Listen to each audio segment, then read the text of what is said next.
आपल्या सगळ्यांच्या लोकप्रिय आमदार सुरवंताई या ठिकाणी या शुभेच्छा त्यांनी आयोजित केली. ते जनपात्री राज्य सरकारचे पाचबंधारे खर्चाच्या कार्यकारी अभियंता अन्य सगळे सरकारी आणि बंधूंनी एका महत्त्वाच्या प्रश्नाची मांडणी करण्यासाठी आजची ही बैठक आहे. जिल्ह्यात शेती करणारे आपले लोक एकेकाळी पाण्याची कमतरता होती. वसंतराव दादा पाटील यांच्या नेतृत्वाची जबाबदारी त्यांच्याकडे ज्यावेळी होती त्यावेळी त्यांनी मोठ्या प्रमाणात सांगलीमध्ये उपसा सिंचन योजनेचे कार्यक्रम राबवले. कृष्णेचं पाणी होतं, अन्य नद्यांचं पाणी होतं आणि त्या जमिनीमध्ये पाण्याची कमतरता म्हणून दुष्काळाचा जे प्रसंग येतात तो सगळा सांगली जिल्हा आणि विशेषतः आता आपण ज्या भागात आहोत त्या भागामध्ये एक प्रकारचं परिवर्तन आलं. परिवर्तनाचा लाभ आपण अनेक वर्ष घेतला, पण त्याचे दुष्काळाच्या सामान्याचा विचार आपण कधी केला नाही. आपण जे पीक घेतले ते एकच पीक घेतलं आणि ते म्हणजे उसाच होते. पूर्वीच्या काळामध्ये इरिगेशन खात्याचे वेगळे नियम होते. ते नियम असे असायचे की समजा कर्जाचं पाणी मला घ्यायचं असेल ते एका एकराच्यासाठी 3 एकर जमीन द्यायला लागायची.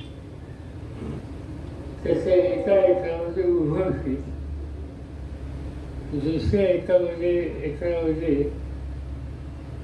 नुकतीच केलेली लागेल आणि तिसऱ्या एकरामध्ये कुठलंही पीक नाही. आणि त्याच्यावरचा हेतू हा होता की पुन्हा पुन्हा त्याच्यामध्ये पाणी दिलं, तेच पीक दिलं, या सगळ्याचे दुष्परिणाम आज नाही उद्या इथे जी स्थिती निर्माण झाली तशा प्रकारची होती. आणि त्यावर एका स्थिर ही पद्धत महाराष्ट्रामध्ये पाचबंधारे खात्याच्याकडून एका काळामध्ये होतं. तिचं बदल आणि सगळ्यांनी ती पद्धत सोडली आणि आम्ही सगळेजण 3 वर्षे असतील तर 3 वर्ष उसाची लागण कशी करता येईल आणि 11 महिन्याचं पीक कसं घेता येईल या गोष्टीमध्ये लक्ष द्यायला सुरुवात केली. आणि या सगळ्या गोष्टीचे दुष्काळात आज तुम्ही या ठिकाणी बघता. तुम्हाला सांगतो, माझी स्वतःची 20 एकर जमीन राजा होती. ती जमीन ही एका गृहस्थाची खरीद जमीन होती, ती मी खरेदी केली आणि ती जमीन दुरुस्त करण्याचा कार्यक्रम घेतला. ती जमीन क्षारयुक्त आणि फळीक होती.